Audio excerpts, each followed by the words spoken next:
Welcome in. We are live. I am, for some reason, somewhat zoomed in, and I can't figure it out. And so, don't know if StreamYard just messed me up. If it was because I took my webcam to Chicago for the week, that might have been it. And maybe it's just all, I don't know, messed up because I plugged it back in and it's not reset or something. I have no idea. I'm zoomed in too much. I don't like it. You can't see my pennants. It's weird. It's weird. That's all I got. hate change. I hate change. I hate change too. We had a whole thing. We were like the same size in Yeah. the screen, but like I can't bring my mic out more. I don't know. I don't know what's happening. Our pets' heads are falling off. I just don't know what to do here, man. Yeah, Crazy we'll get stuff. it figured out eventually. Man, what a stunning waste of a comeback. You know, I'm watching the game today, and I'm like, usually you rewatch it, you're like, obviously a win's always funner. It's much more exciting to watch a win. But it's like, man, I was exciting watching Caleb do his things. You know what I mean? Like he had highlight plays in that thing. He had some fantastic. I don't know if you caught Taylor's podcast last week. She interviewed Tyler Fornes, I believe it was. He covers the Vikings, and he's also a draft guy. He said that once Caleb, learns how to do the little things, he's going to be like terrifying as a player, because he already has a lot of the big time stuff, like the in the pocket, moving around, keeping plays alive, and live arm and all that kind of stuff he does. So we're seeing him grow before our eyes. 300-yard passing games as a rookie. It's just it's exciting. The Bears suck, but it's exciting with Caleb. Yeah, save it for the show, but it's a weird year. I mean, we didn't like the head coach last year. We wanted to get rid of him. He's doing everything he can to make sure that happens. So I guess that's good, but it's really hard when you have these expectations because the talent's there. And I think, Jalen Johnson basically said the same thing today on his spot, where he's like, hey, a couple of years ago, there just wasn't a lot of really good players on the team. It was hard, but 3-14 kind of felt right. I'm paraphrasing. But now it's like, hey, we have really good talent. We have good players. So 4-7 feels, not right. Like it's not what we expected. So feel you, Jalen, feel the exact same way. So you want to get into this thing? I want to make sure I don't want to waste anything. So let's I was going to push another button. I have to write down a timestamp. I don't know. I say I'm all off. Well, everything's off because I'm zoomed in and I don't like it. I don't like it, Lester. Yeah. All right. Welcome to Bear and Balance. I'm Jeff Burkus. On the other side of the screen, Lester A. Wiltfong Jr. Lester, the Bears continue to find new and creative ways to lose football games. To quote one Mr. Moose Johnson, how did you take the football game? Yeah, exactly like that. It's like, how many times can this team find a different way to break our heart as fans? The Fail Mary, obviously, the block field goal, just getting obliterated, by the Cardinals and the Pats, just nothing. And then here we are. They come back, the miraculous onside kick. No, it's not going to happen. It's just, it's always something with this team, with this whole franchise. It's just, far too long we've had this feeling as fans. I mean, it's been a long time of ineptitude with this franchise. Yeah, to come all the way back though, where you're down 2 touchdowns, you come all the way back, you get the onside kick, which just does not happen in the modern NFL, and they get the onside, and like instantly I'm like, oh, okay, like it's on, and they're coming out, and I'm like, my wife was watching it with me, and she's like, well, now what? I go, throw it deep over the middle of the field, get up, spike the ball, kick the field goal. Because I thought they're going to try to protect the sidelines, middle of the field to be open. It really wasn't that open. Caleb made a hell of a throw, but made the throw he had to throw. Perfect, get down, spikes it with 3 seconds left. Thought he might have had some movement, might have got a free 5 yards there, but didn't get it. Cairo nails the field goal, ties it up, win the toss in overtime. Let's go. Gonna win this thing. Someone asked in the comments, what was your confidence level that they're gonna blow it? But they won the toss, man. They had all the momentum. I thought they were gonna go down and do it. I really did. Same. Like, me being foolish, I guess, but I really thought that they had it. Unfortunately, a lot of people are going to focus on that sack that Caleb took. Understand that's a bad sack to take, but the Bears defense had multiple chances to get off the field. I just want to deal with that here up top. After they gave the ball back, they had the sack from Montez Sweat, and it was 2nd and long. It was then 3rd and 10, and they gave up a first down completion. The next set of downs, the first play was a false start. It was 1st and 15. You backed them up. You got a negative play. They give up a first down on that very next play. Then they get a holding call. It is 1st and 20. Yeah, and they still cannot get off the field. And then they get the play and the game's over. As much as people want to blame Caleb in that spot, I haven't seen it all over the place. I thought it would overshadow his performance. It really hasn't for the most part. That defense could have gotten off the field. They could have gotten off the field during the 4th quarter and weren't. They certainly could have got off the field in overtime multiple times, and then did not finish. But my top note here is stunning, wasted comeback. That was my thought too, watching the game again today. Because, in the moment, I'm like, yeah, it's like, it's exciting. But then, like, watching it again, I don't remember it being as bad of a defensive performance in that overtime period as I was watching. I'm like, oh my God, they're behind the sticks again. Another penalty. Here's a sack. Like you said, all these things that are going in the Bears' favor. And, soft coverage, if that's what it was, I'm not sure. Wide open players, the huge play to Hawkinson that kind of got them in position for the field goals. Like, where was the coverage at all there? I haven't had a chance to dive too deep into all 22, but too many open receivers at that point in the game. There was the sack, but there wasn't enough pressure on Darnold besides that. So it's like you're here you are, Flus again. You had a chance to make a statement, do something. And you pretty much did the same old stuff where you're not really being very creative.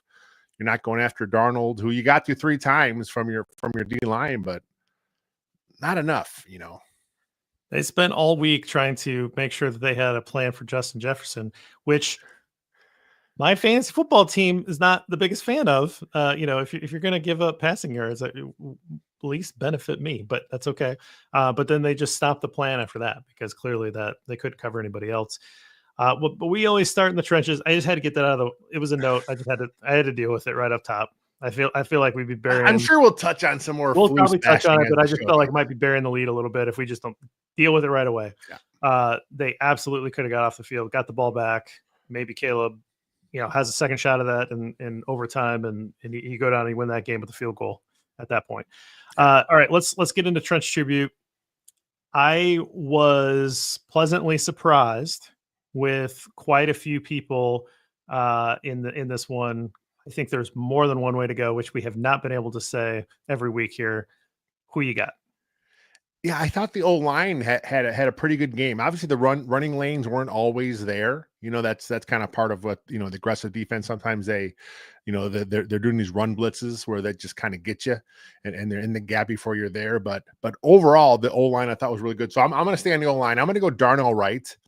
And I think this may have been one of his better games of the season. There's been some talk about him, not living up to the draft status this year. He was a bit of a down year earlier. There was a bit of an injury, we think, that may have something because he had something that dinged him up early. But he had the one false start, which, I want to make sure I point out there. But, it happens. These things happen. But overall, in pass pro, he did a solid job. He didn't give up a lot of pressure in the run game. He was physical. There was one clip I shared today on my Twitter and my Blue Sky feed. I shared a clip of Darnell Wright just kind of pulling out around the edge. I think it was the DJ Moore run, and just buried his guy. That nice pancake. And there was a lot of that where he was doing a good job sealing the edge. He was kind of crashing the line down. So Darnell Wright, him picking up and living up to that draft status is going to be a huge thing for this for the new head coach next year. Yes. Let's just keep putting it out there. I think that you are correct in identifying him as a highlight here, and I also think that you're correct in saying that there probably was some sort of injury issue. I think we've heard enough. He missed a game, and then I think before that he was probably dealing with something that was somewhat lingering, just not quite moving like he had in the past, and that's generally an injury issue. we've seen that before from offensive linemen. We saw that with Cody Whitehair. It was very clear that he, was a different player at some parts of his career, battling with an injury. You hope that this is something that he can deal with in the offseason, but he's definitely been a warrior fighting through it. Another guy that's dealt with injuries his career, I think we need to highlight here too. I thought Tevin Jenkins had a great game. Yeah. And when you have multiple offensive linemen that you could say had really good games, that's a good thing. Jenkins has been in and out of football games this whole year. But this one, I believe he played every snap. I didn't see him come out here. So good for Tev getting back on the field and staying in there. And getting back to the Tev that we love to see, right? Working hard, finding work, aggressive, burying people when he has the opportunity. And Tevin Jenkins is fun to watch play football when he's healthy. And so hopefully we can get a healthy stretch from him over the next 6 weeks. I don't know that Tevin Jenkins is going to be a long-term building block for this football team, but he's one of those guys that even if you're not playing for this team next year, you're playing for another contract somewhere else, put on some good tape, get healthy. Certainly want to wish him the best in the future as well. I just don't know that Ryan Poles is going to see that in navy and orange, but we'd love to see Tev do well. And then I had Dexter written down too. I wanted to make sure that I turned around there. I thought that overall the defensive line had a lot of issues, but I think he continues to flash and play well, push the pocket. And to me, he looks like he's going to be a good football player. Yeah. He may not be Jalen Carter, which is who he gets compared to quite a bit because Jalen Carter is pretty damn good for the Eagles, but Dexter is pretty good. I mean, he's a good athlete. We had some talk earlier today in one of our chats. We do a lot of stuff, and they're saying that maybe next year the Bears don't have a 4-3 base. Maybe they go to a 3-4, which I think is fine because Dexter can jump out and play the 5-tech defensive end. He's a good football player, good athlete. I think it gives you some versatility there. So I think it's a good pick, Dexter, this week. I think he had like 5 pressures. He had a couple passes batted down, and good active game from Big Dex this week. I mean, not fair to compare him to Jalen Carter. Jalen Carter was thought of as the number, not that you were doing it, but like, it's not fair that he gets compared in that way. Jalen Carter was thought of as the number 1 talent in that draft. And if he didn't have the off-field issues that he did, that were flags for Ryan Poles, he probably would have gone first non-quarterback in the draft, right? Like, I mean, that's a real thing, and they may have pushed other teams to take him before. Like that's the level of talent that he was, and particularly when you have a guy like Aaron Donald showing exactly what he was able to do during his career, that's fresh in people's minds. Like that is that's a high respect to say that this defensive lineman could have been the first non-quarterback off the board. And Dexter was like, what, pick 50, pick 40, something like, so come on. Like it's a different fans always link them because of the trade. I know, but like, that's not fair at all. They should be linking Darnell Wright and Jalen Carter. Yeah. Right. Like those were the two, like that's the premium pick that you used on that. It's not fair to Dexter. And Dexter becomes a good football player. Like that's a good result for a high 2nd round pick. Like, and that look to me, he's on track for that. Like he, had some rawness to his game, and he continues to improve and refine that. Remember when those videos came out and he's like, oh man, he's really slow off the ball, and everybody, it's a terrible pick. He can't, he doesn't know how to get off the ball. And it's like, well, actually he's playing this weird mirroring technique that they're required to like just go off of the offensive lineman and not the ball. And people are like, oh, what is this again? Right. So let's not compare Jalen Carter to Dexter. That's my ask for the day. Let's get onto Twitter or Blue Sky. I got a Blue Sky. That's what I did. We both have it. Yeah. I brought in Robert Mays. He's nice. At Robert Mays on Blue Sky. And he says, Caleb Williams was so good today, man. I'm in a legitimately good mood after rewatching it. And I felt like that was what I felt after the rewatch that I had today as well. Robert Mays, as you know, is a Bears fan, and he's also the guy at The Athletic that does the Athletic Football Show. And he is someone who has been hurt as many times as the rest of us in the past. He's usually pretty pessimistic. He doesn't allow himself to get here because he knows what comes after. And so for him to say that, I think is a legitimate marker. He's a really good football mind. But that is how I felt as well after watching this. Was I feel really good. Bears fans are always guarded, right? Because we're just used to so much disappointment. I mean, it's been, I'm old enough to have known the good times, right? Most fans just haven't seen anything good to cheer about, especially in the last 30 years. I mean, it's been awful. It's been a wasteland as a Bears fan.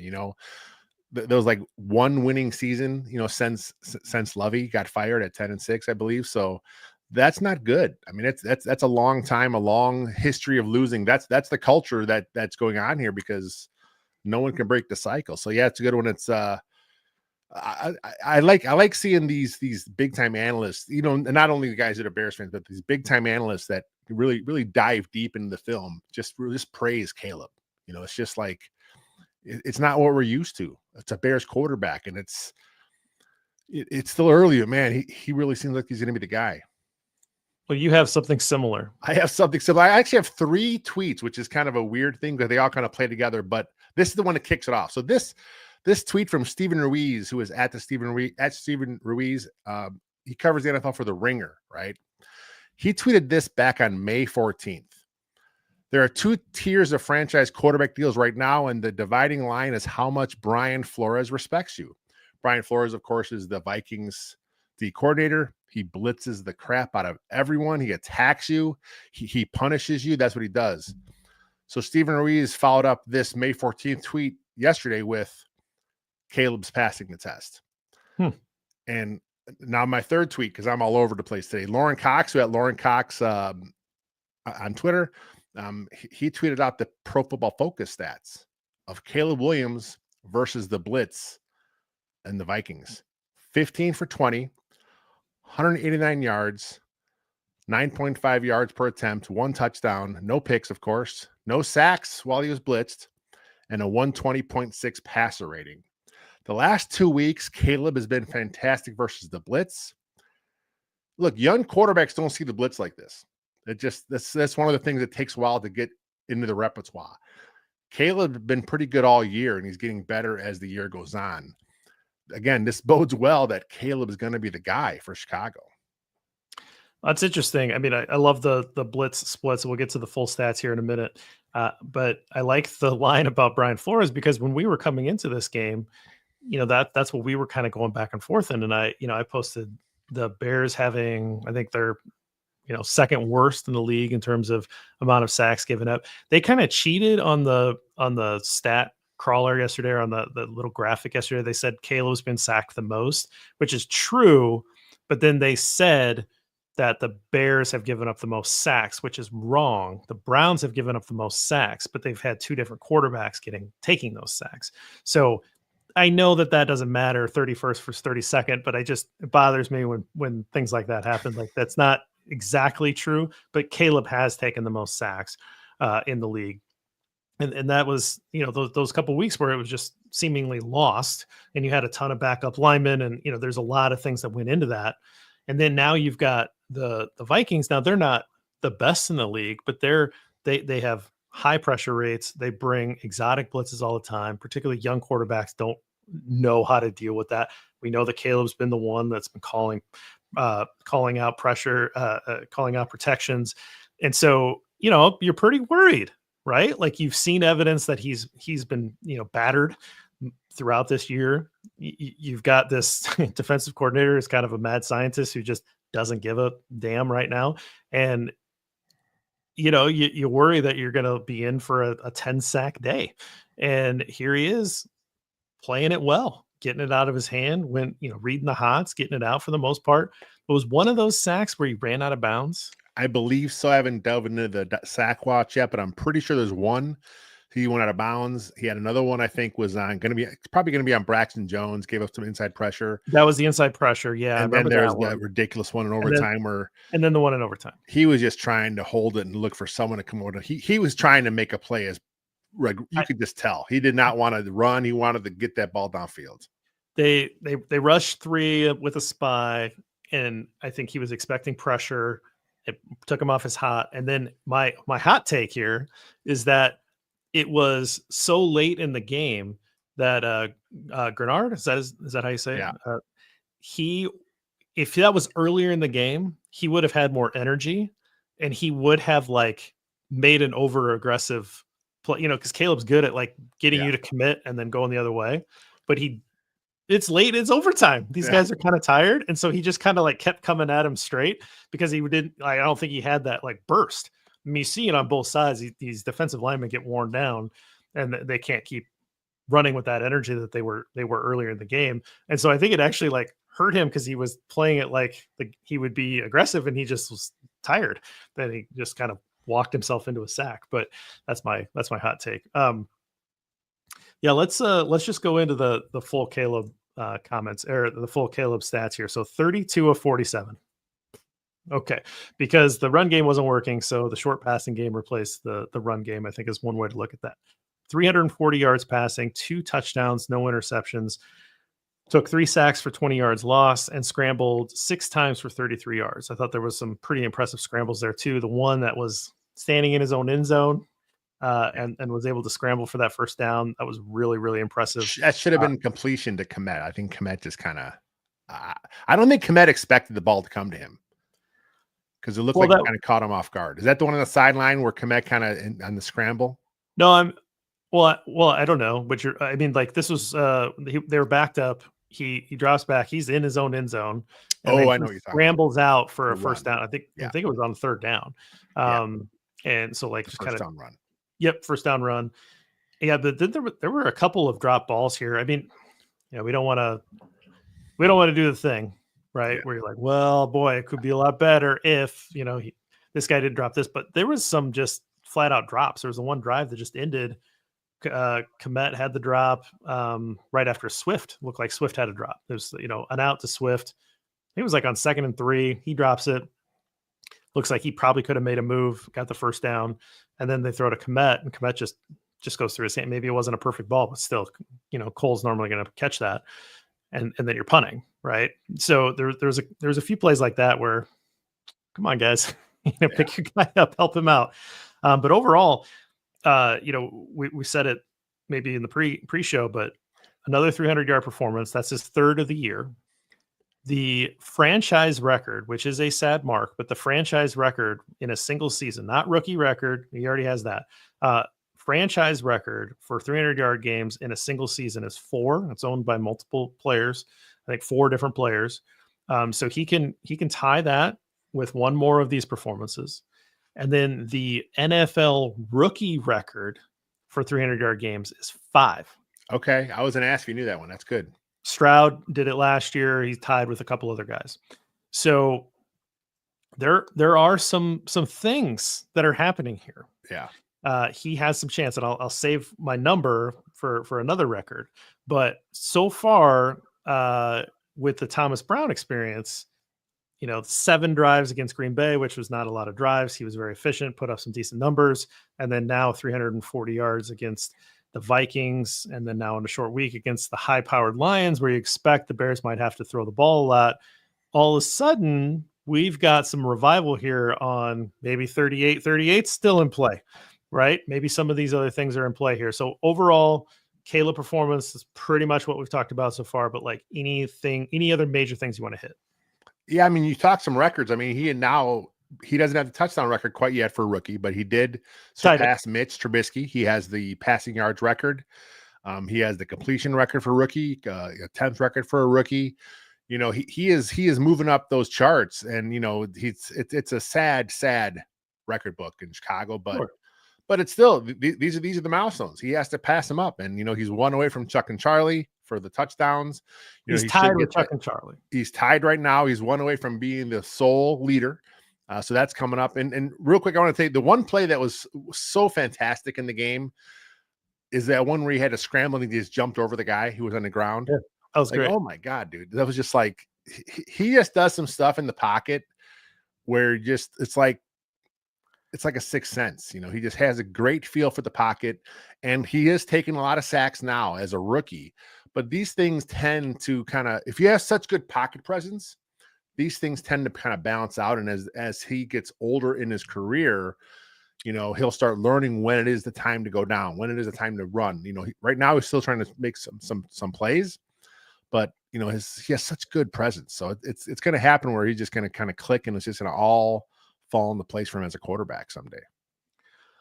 I mean, some of these throws, and you start stacking them together. I mean, those numbers are really good numbers. Like that. I mean, it's a lot of throws, but 32 of 47, 340 yards. No interceptions. Once again, we'll get into that. This time, 2 touchdown passes. Those are really good numbers. Like, obviously, I don't need to tell anybody a 300-yard game's good numbers, but like they're good efficiency numbers too. Like they're, a lot of it's good. The scrambles were smart.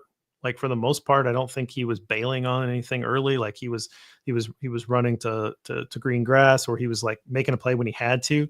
And I think if you watch a lot of the big quarterbacks in these like big games or in the big moments, like that's when they pull that out, right? They're not usually doing that. They're not putting themselves in risk in the first quarter against the Jaguars. Sorry, Jaguars. But like they're not doing that in a game that like maybe they're probably going to comfortably coast to, or they're going to win. They kind of pull that out when they're in like a big matchup. They're in the playoffs, so they're playing, the Chiefs are playing the Bills, and Josh Allen's like, I got to dial it up here. I got to make sure that I put this team on my back for like 7-8 plays in this game. I know I have to like put myself out there. And so I think that's the balance, right? Like go be Superman. That's what we heard was they're like, hey, go make a play, go be Superman. He's got to have that because that's who he is. And that's what's going to make him great. But that can't be every play in every game, right? So that's the balancing act is when to pull that out and when to make sure that and you can flick that switch, which it does seem like he can do that. And then, like you said, doing the little things, as that's going to improve, then you're going to need to put on the Superman cape less and less. And when you do put it on, hopefully it's in the big games. And my camera went unplugged. You just lost your camera. See, it was zoomed in too far before. Now it's not even there. It's all good. We'll keep going. We'll do me in the dark here if we have to. How about we move on to caught up in a numbers game? Give your number. I'll go first while you work on your camera there. So my number is 6.6, and that is 6.6 yards per play. And I got this number from our guy, Jonathan Wood, who is at Jonathan Wood on Twitter, does some stuff for the Bears blog. He is one of their stats and numbers guys, longtime member at WCG as well. You can always find him in our comment section. So since the Hail Mary, the Bears are giving up 6.6 yards per play. And for a little perspective on that, the NFL's worst defense right now is giving up 6.2 yards per play. The Bears have had the worst defense since the Hail Mary broke this team. Matt Eberflus, what are you doing here? Your defensive coordinator, the guy that like everybody's like, but you have to give him credit. JB, you got to give him credit. He's at least a good defensive coordinator. No. And I keep saying, is he? Is he? Your audio is a bit wonky, by the way. Well, keep talking. Let me fix that next. Yeah. So, I mean, with Flus, it's like we've been talking about it, like there's moments where he kind of shies away from the big moment, right? Like we saw it. I mean, you hate to keep going back to the Washington game, but that's where it really, really, really showed up. Like his unawareness of what's going on. He doesn't understand the big picture of when he's in the middle of coaching. And now maybe he would be better if he weren't calling plays. Maybe he would be better if he was just the CEO. But fortunately, as Bears fans, we will not know this because I can't ask any way he sticks around here for the 2025 season. All right, I think I got my mic back on. This sounds great now, man. My camera's back on. I'm on the wrong side of the screen, but you can fix that by removing yourself and coming back on. For those of you that are listening that don't know, I was zoomed in and I didn't like it, and apparently it was just because I don't know, it read it wrong. It kicked my camera out. Now I'm back in, and now I'm just feeling better. I'm feeling better. The zoom is gone too. I see your whole background. And my background, and like I'm clearer. Like everything's just better right now. So I'm very happy with that. Okay. My number is 193. Caleb Williams has thrown 193 passes without an interception. That is very close to the NFL rookie record set by one Kyler Murray a few years back at 211. He can break that record on Thursday against the Lions. It only needs 19 pass attempts to take over that record. What? Caleb Williams could set an NFL record, rookie record Another for most consecutive attempts without an interception. Not bad. He's gone, what, 5 games now without a pick? Yeah. Yeah. Something like that. I mean, look, part of that is Flus just putting it in his head, be safe, be safe, be safe. It's all about the T and the hits principle, the ball, protect the ball. That's what he's been having drilled in his head. But, you got to let it rip sometimes. And we kind of saw in this last game, he had a couple plays where you're like, ooh, that was chancy. But that also led to the comeback. You have to make those big plays. You have to sometimes just go out there and just, like Thomas Brown said, you be Superman. Sometimes that's what it takes, and you're going to take some chances. And with an arm like his, I take that chance. Yeah, absolutely.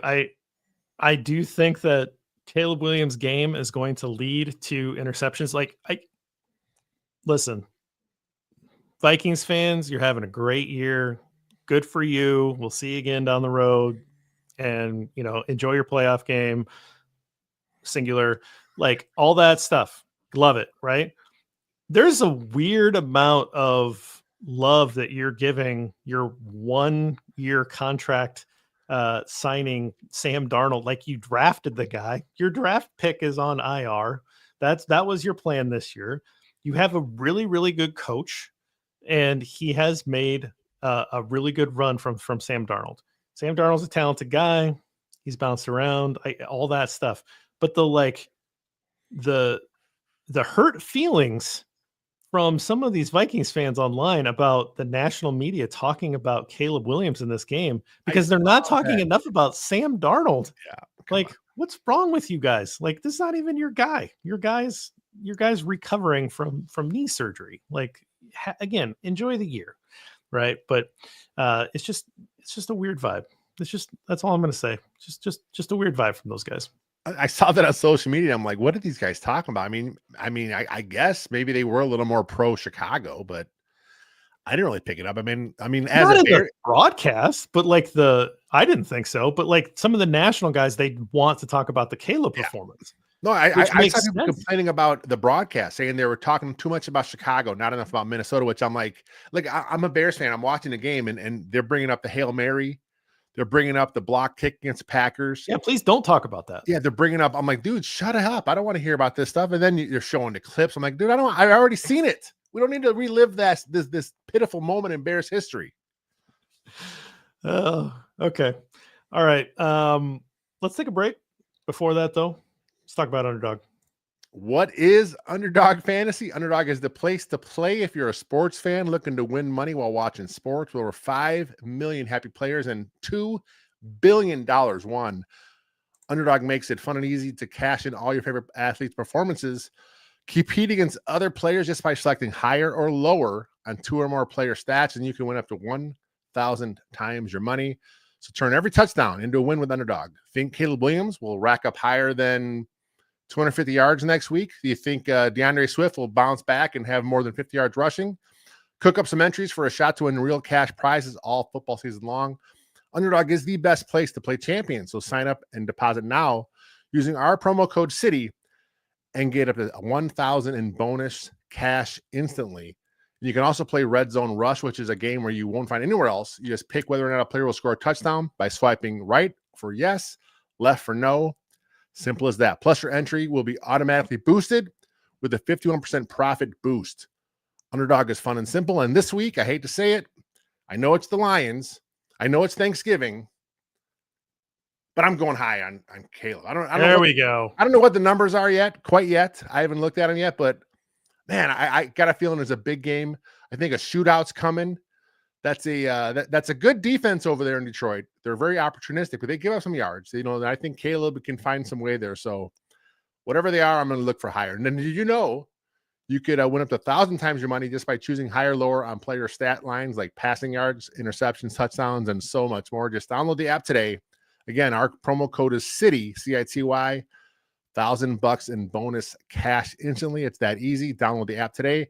Promo code CITY, $1,000 bonus cash right now. Every player, every touchdown, just select higher or lower on Underdog. Now the fun part. Must be 18 plus, 19 plus Alabama and Nebraska, 19 plus in Colorado for some games, 21 plus Massachusetts and Arizona, and present in a state where Underdog Fantasy operates. Terms apply, void in Colorado. Concerned with your play? Call 1-800-GAMBLER or visit www.ncpgambling.org. Arizona, 1-800-NEXT-STEP, 1-800-639-8783, or text NEXT STEP to 53342. New York, you got the 24/7 Hope line at 1-877-8-HOPE-NY, or text HOPE-NY 467369. Well done. Let's go. Other side of this, 3 Bears. Stick with us.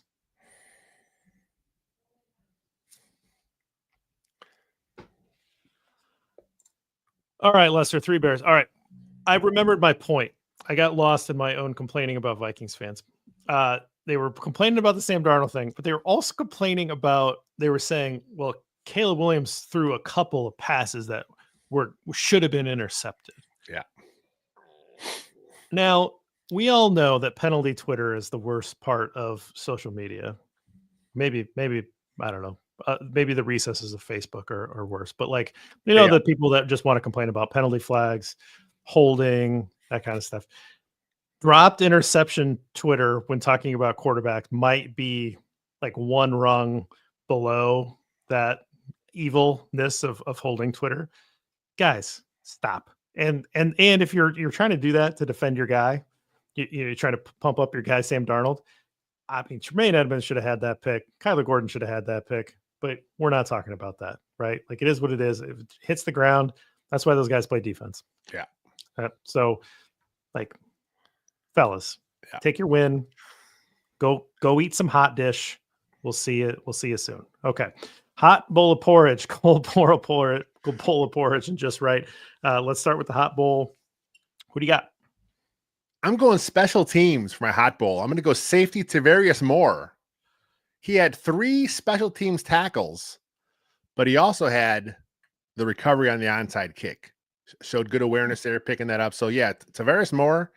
I mean, first off, 3 tackles. Yeah, I track the stats every week. I kind of write the column every week about it. I cannot recall the last time I wrote up a Bears special team having 3 special teams tackles. So kudos there. But like I said, that onside kick, that was just I never expected it to work. I mean, I know they said in the broadcast it hasn't happened to one all year, but I think this is actually the 3rd. But it just doesn't happen very often. Team was a little off. Yeah, it doesn't happen very often. So the fact that Moore made that, I got to give him the hot bowl for that. Can I also make a note about the broadcast team now that I've complained about them twice? Let's do it. They brought up the Bears' first game was against the Vikings' first game was against the Bears. And so they showed the program from that game. But it was the program in Minnesota, and they used like the covers that everybody was using. The Bears have used some of those as well during that time period. But you can find the same cover for multiple games throughout the league. Like, it was just they made these generic covers and different teams could pick them up. But the Bears had this wonderful artist named Jerry Keefe, who I did a very deep dive on. And the first Vikings Bears game in Chicago, they used this image by Jerry Keefe of a bear on top of a cliff with a cannon shooting a cannonball at a Viking ship. It's an amazing piece of Bears art, and it's the inaugural season of the Vikings. It's a beautiful program cover. Why didn't they show that one? That was the game in Chicago, and they were just basically like making fun of the program cover. Here's an amazing program. Well, they compared it to the current program cover. So it's like, if you're going to compare it to the Soldier Field handout, why not do the Chicago handout? Yeah. Didn't you share that on your socials? I sure did. Yeah. Make sure you because guys check that out because it's it's the definitely one worth a look. thing that I've done the deepest dive on Yeah. is programs. So As soon as they showed that clip, I'm like, I bet JB's gonna be pissed about oh, I something was here. on it. I was like, I don't know what it is. no, they will not get away with this. Yeah. And I got my phone out and I tweeted and I blue skied and went from there. So my hot bowl of porridge, I actually thought that you would go with one of the obvious ones. So I wrote down two, one on offense, one on defense. Um, I I I put Caleb Williams, not because I don't expect this, but I thought with that game, with those throws, I mean, there was probably 5 throws that are among the best throws that I've seen a Chicago Bears quarterback make. Yeah. I mean, like the Jay Cutler strike, like 50-yard rope or whatever that was, like that's one of the best throws I've ever seen, period. But you just think about Chicago Bears quarterbacks and throws like Caleb Williams made 5 that probably make the top 100 yesterday. Yeah. Like what is that? Like that's amazing. Like he was fitting into incredibly tight windows. He's making some big time throws. Like that's something that's tracked on PFF. They have big time throws, and he was credited with 5 of them. And that's just an incredible game to string that together, to not have any turnovers, to bring your team back in that situation and basically play, perfect down the stretch to be able to do that. I think you have to at least acknowledge that Caleb Williams gets a hot bowl of porridge here. And then on the other side, healthy Kyler Gordon, playing out of his mind. Just a great asset to have. He's going to get paid. Like he's the one that's going to earn the offseason contract. He's the guy that's going to be he's going to be wealthy here in a couple months. Well, the nice thing is there's been a couple nickels got paid recently. So there's a baseline. His teammate got paid last year, so there's another baseline. So I think this is something that Ryan Poles, assuming Ryan Poles is still making the call. I'm assuming Ryan Poles is going to lock Kyler Gordon up. That's his first draft pick.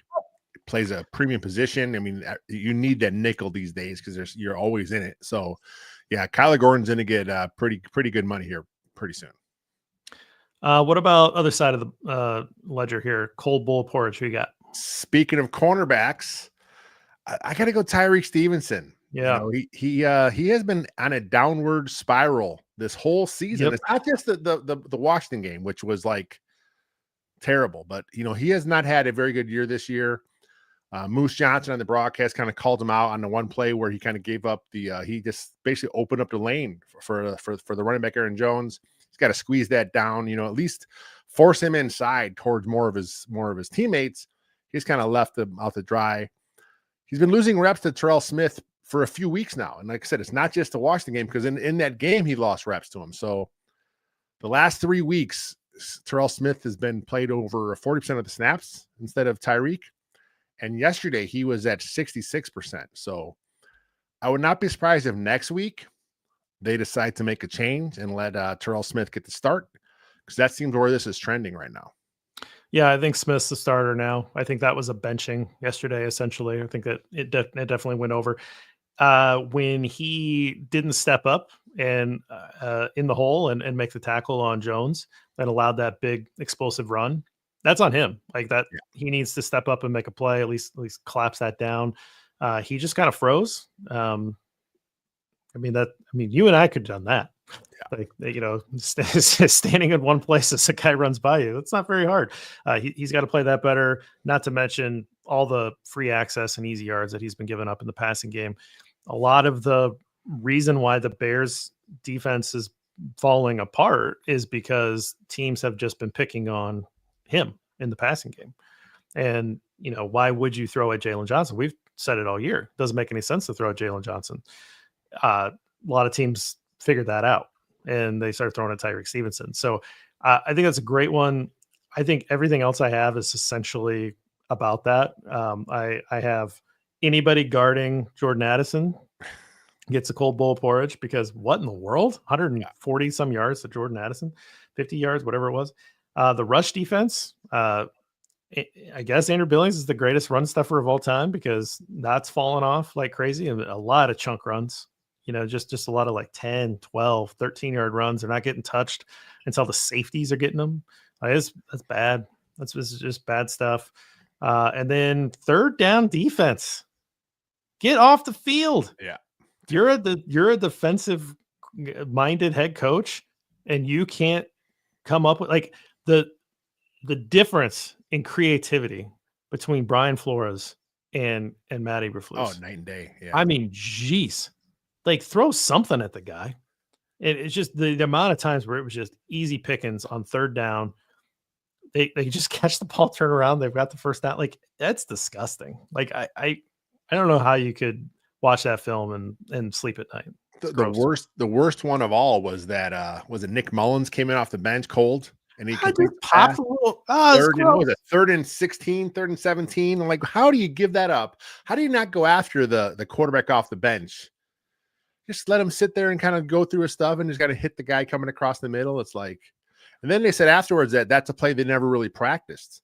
They kind of just put it in this week. They never go to that look. And like, come on, dude. This is really Flus is just kind of just sitting back. Like again, have some awareness of the situation. All right. The guy comes in cold. Go get his ass. You know, like, why are you sitting back and just kind of letting him do what he has to do? 3rd and forever. It's terrible. I do not understand how this guy is anybody thinks well of him. Like, I mean, I understand that I've probably been among his biggest critics, if not his biggest critic since the start. Like, I just never understood what this guy was about. I tried to give him a chance. But this style of defensive play calling and lack of creativity, just what's the point? It's outdated. Like you've got to try to throw in and change the game. I don't get it. Lack of situational awareness. Like if you let a guy like Kevin O'Connell eat your lunch, he's going to eat your lunch. Like he's too good. Yeah. He's too smart, you know, and the Matt LaFleur same way. Like these guys are too good. So when you get matched up against these guys, yeah, if you're playing a guy that's maybe not that great of an offensive coordinator, or you've got a quarterback that's not that talented, like sure, you can do that stuff. You can sit back and just kind of try to allow the talent to win. But that wasn't this. Like you got to bring it. You've got to bring some creativity, and he just doesn't have it. And then we got Ben Johnson up on Thursday, another offensive genius. So just running a buzzsaw in Detroit. Oh, this is going to be brutal. I just got to hope that Caleb brings it. That's what I'm hoping for. Let's see if he can try to hang with him. That's what I'm hoping. Let's do just right. I've been critical of this guy the last few weeks. He's just kind of been there, but I thought Montez Sweat was pretty good. You know, he had 3 tackles. He had a sack, a couple tackles for loss, 2 quarterback hits. You know, he was active. You know, and look, he's really your only pass rush, so he's got to get home. You know, I mean, he's the only consistent guy that's there. Walker got a sack this week, and I think Martin had one, but yeah, it's got to be Montez Sweat. You know, we need this guy, this active player moving forward. You know, again, this year's kind of lost. It's all about Caleb's development, but you know, he's under contract for a long time. He's going to be your premier pass rusher here for the next few years. So it's good to see Sweat kind of break out and get his first sack in like a month, I think it was. Yeah, the sack. I mean, that could have been a game ender, right? Yeah. Like if Darnold would have tried to load up at any point when he was behind him, that would have been a strip sack. He went for the strip. Darnold just kind of, very lucky. Darnold had this great game. He lost perspective on the guy you can't lose perspective on. He was very lucky to not lose that ball, but that would have ended the game right there because he would have been in field goal range and that would have been over. All right, for me, Cole Kmet. 7 catches, 64 yards. That's what I expect a guy like that, just moving the chains. I don't love the drop, but I'm sure he doesn't either. And overall, I thought he had a pretty good game. And it's just what I expect from him. Like just being an outlet, being able to churn out those first downs. You and I both like Cole Kmet. Been pretty consistent about it. He has a role on this offense. He's going to be here for a while. He's a team leader. You need to have him involved in the offense. When he's posting zeros, that's weird. Like that means that the game plan needs to get thrown into a fire and burned up because he needs to be part of the base flow of this offense. So for me, glad to see Cole Kmet back doing that. He gets my just right. I'd like to see him trying to do a little more after the catch, though. It seems like he's catching it and he's just putting 2 hands in the ball and looking to fall. I mean, he's trying to do something, but it's like he just seems like he's just ready to go down. I want to see more physicality because, look, he's not Travis Kelce. He's not running a 4.5 40. He's not one of those guys, but he's a pretty good athlete. You know, he's a physical player. So I want to see him when he catches it, turn upfield, look to make a move instead of turn upfield right away, cover the ball with two hands and just look for contact. I want to see him trying to do something. That's my only complaint from this last game here. You don't like him on the Jason Witten plan? Yeah, I mean, it's fine. I mean, I think he's a little better athlete than that. I think, you know, again, like some of the catches yesterday, that was a smart play. But there was some times where kind of like he caught it and turned, and as soon as he turned, he's already covering the ball up because he's, you know, he doesn't want to lose it. He's just not looking to make a play. He's just looking to kind of go. And maybe that's coached into him. Maybe he was being smart. Maybe they were told, hey, the Vikings guys coming, they're punching all the time. You know, make sure you really cover the ball. So that could have been part of it, but I think Cole Kmet's a pretty good football player.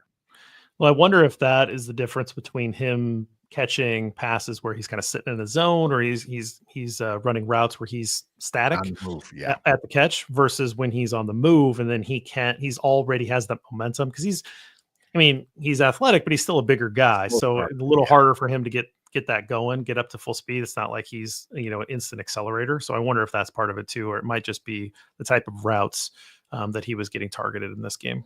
Good point. Anything before we get out of here, Mr. Wiltfong? It's going to be a fun game, I think, on Thursday. I mean, I'm not looking forward to it because it could turn bad, but man, the way Caleb's been playing the last couple of weeks, Thomas Brown as the play caller, they got a good vibe going here. The offense seems to be moving the ball. I'm not expecting to win, but I'm expecting, I think Caleb's going to have a pretty nice game and they're going to put some points on the board. What's the one thing you got to have on your plate at Thanksgiving? I like it all, man. I'm be honest with you. Spoken like a true offensive lineman, right? The only thing I stay away from is sweet potatoes and yams. I'm just never been a fan. Yeah, not my favorite thing.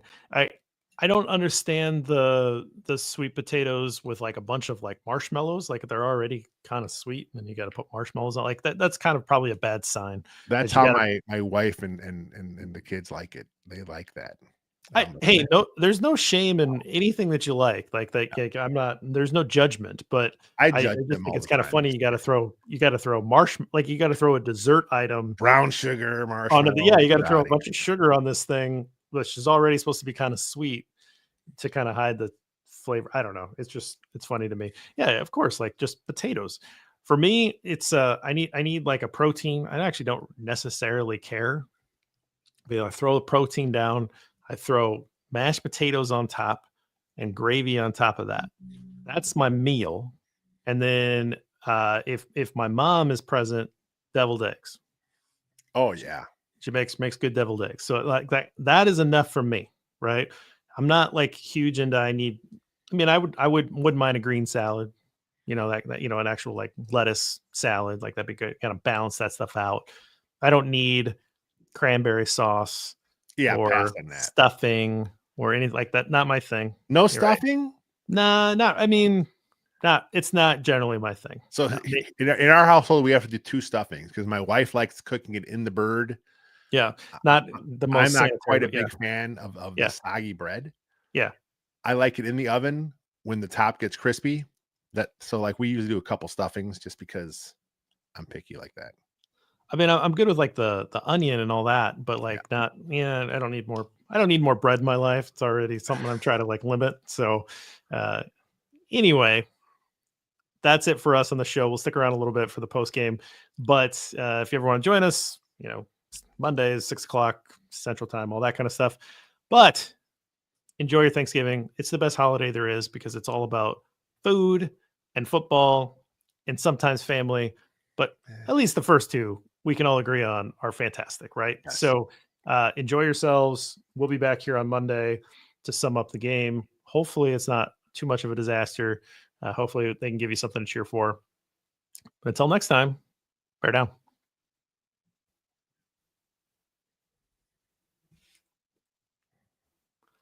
What do you got? Man, that was weird. The camera. Look, Chris came through with this. I tried. She must work in tech support with that. I think, she's at least a level 1. She's at least a level 1 tech person. Yeah. Tech support. I did. I unplugged it. I plugged it back in. I went into the software, all this kind of stuff. There was something weird in this program reading it. I fired off an angry email to our streaming service. Like, what did you do something to like and so now I'm an idiot because they're gonna come back and be like, we don't know what you're talking Yeah, about. And it that's not fixed what itself. we. I tried to figure it out for like a half an hour. Don't unplug this is probably the answer. Yeah. I need to not take this with me. Just keep this set up here because it got angry. So Keel John here asked, we kind of touched on it in the show. Do you guys want to see more of Terrell Smith over Tyreek? He seems very sticky in both man and zone. And yeah, I mean, I think Smith is going to be the starter against Detroit. And look, we were both very high on Tyree Stevenson, as a rookie. We thought he kind of came on a bit towards the end of the season. He improved. They say that your second year is when you make your biggest leap. Maybe I don't know what happened there. Maybe he was expecting a little too much. Maybe he just kind of went through the motions in the offseason. Maybe this is one of those things where we heard some players talk about some players don't take practice as serious as others. Maybe Stevens one of those guys, I think, and obviously the answer is yes. Like we like Terrell Smith too. Like Terrell Smith was pushing Stevenson for reps last year, right? Even though he was the lower drafted player, and a lot of people like Smith coming out, but he had some injury concerns, I believe, coming out of Minnesota. So this is a talented player anyway. So it's not like that's crazy. He, he hasn't been great either, but he's been better. Like he's shown a little bit more. So he's still the weak link in the secondary that, I mean, a healthy secondary, we'll put it that way. Right. So, we can't get too crazy. It's not like he's, oh, now all of a sudden. Right. But yeah, I think it's unfortunate for Tyreek to take a step back. I also think confidence is so important I think football players in general, but particularly in that position. And if he has had that confidence taken out of him for whatever reason, and that's only compounded, that might be part of it. And then you just have to wonder how much of this coaching staff and what they're asking him to do versus what his skill set is. I've always thought of him as more of a man guy, and they play a little bit more zone with him, and he gets taken advantage of a little bit in zone. So if that's not improving and that's maybe causing some of the frustration, that might be part of it too. So, but Terrell Smith's also a promising young football player, and that's kind of the craziness of the depth of this this team, because you've got other guys too that are good. Like we're excited about Reddy Stewart, right? Like he was an exciting player, and then he got a chance and he made a play. So yeah, there's a lot of talent in the secondary. Jake asks, says Rome looks amazing, but seeing Penei Sewell, Lane Johnson, etc., dominating, you guys think Darnell Wright is a top 10 pick worthy? What's his floor/ceiling going forward? Love the pod. Thanks, guys. Thanks for checking in, Jake. I like Darnell Wright. He is not of the same caliber as a Penei Sewell. Penei Sewell is fantastic. Penei Sewell is what, second overall pick. It's wonderful player. Lane Johnson, best right tackle in the league. He's going to be a Hall of Famer. They didn't know Lane Johnson was going to be Lane Johnson when they drafted him. Yeah. I think he was late first round pick. I could be wrong. Yeah. But yeah, Lane Johnson's going in the Hall of Fame. Penei Sewell's on an early track to go that way. Like they're very impressive players. Right. Coming out of college, he was a better pass blocker than run blocker. And then coming in last year, he was probably the opposite. He was a little better run blocking than pass blocking. But tough kid. I mean, last year we kind of saw him kind of play through that shoulder injury. I mean, he was literally playing with one arm against Max Crosby, and he shut Max Crosby down. That was crazy. I mean, that was one of the most ridiculous performances I've seen from a Bears lineman that I can remember. I mean, literally, when you watch the film, he has one arm, and he was still doing what he had to do out there. There was something this year, we think, going on there. So I think the best is yet to come for Darnell Wright. I don't think he'll ever get to that level because, like I said, Sewell is just he's fun. His tape is fun to watch, but I think Wright stuff it can be a on the cusp of maybe Pro Bowl at some point in his career. Mitchell Schwartz, might be a better ceiling to try to reach for him. Yeah. Yeah. I mean, it's always tough when you put up two guys that are.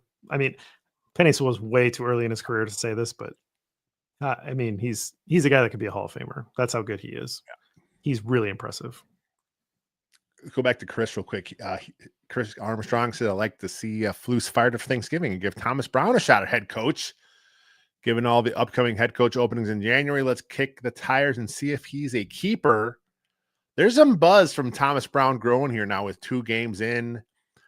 He was well respected 2 years ago. He got some head coach interviews a couple years ago. Ended up going to Carolina as their OC under Frank Reich, which that was just a mess last season. Comes to Chicago as the passing game coordinator. Now he's having a chance to call plays. The league still likes him. I think he is a future head coach at some point. I'm not sure this is going to be the year or the time for him to make that, but yeah, let's fire Flus after Thanksgiving. I'm all for that. I mean, the first part I'm all for. Yeah. I'm wondering if you say we're going to give the reins to Richard Hightower, the special teams coach, just because it is what it is, and just you give him those 6 games to be the head coach so that he can focus on the head coach things. And then you want Thomas Brown to just basically be assistant head coach and make sure that he's focusing on calling plays. Because there are things that the head coach has to do, right? Yeah. The head coach has to figure out how to use your timeouts and challenge plays. And, we didn't even talk about that. We talk about the pod. Flus said he challenged the play because it was an explosive. And so that always makes it worthy of challenging, is when it's an explosive. Now, I don't want to give the guy the benefit of the doubt on anything ever. I'm assuming that he just didn't say the words like, we thought he stepped out and we thought it was worth a try because it was a big play, but he doesn't say it. So all he says is, well, it was an explosive. So, when it's an explosive, it's worth it to challenge it.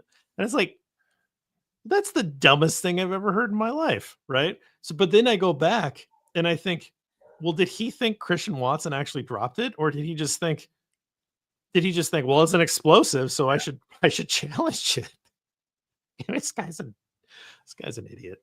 He just says things the wrong way all the time, and it improved a little bit. It seemed to improve a little bit early in the season, and of course, when the Bears are doing good, those things are overlooked. But when you're back sucking again, 5 losses in a row, all these stupid things he does gets kind of elevated and magnified, and just rough.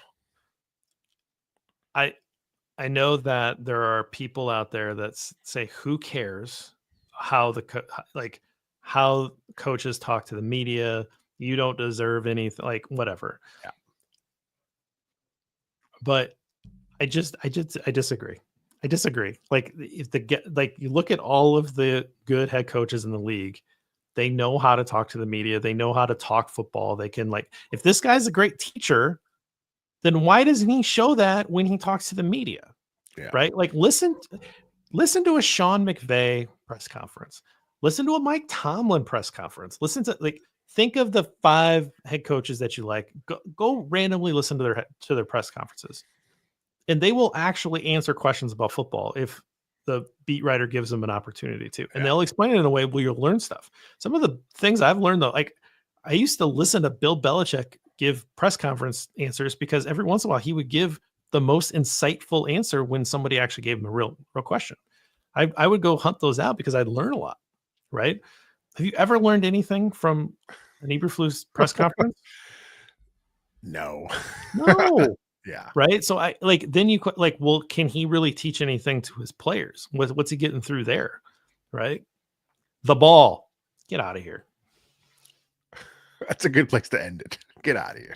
Get out of here. All right. Thanks, guys. We really appreciate the time. Appreciate everybody checking in, and enjoy the holiday if you're celebrating it. If you're not celebrating it, still try to enjoy the game. It's fun. We only get 17 of these a year. Even if they're not good, have some fun with them. So, all right, guys, take care.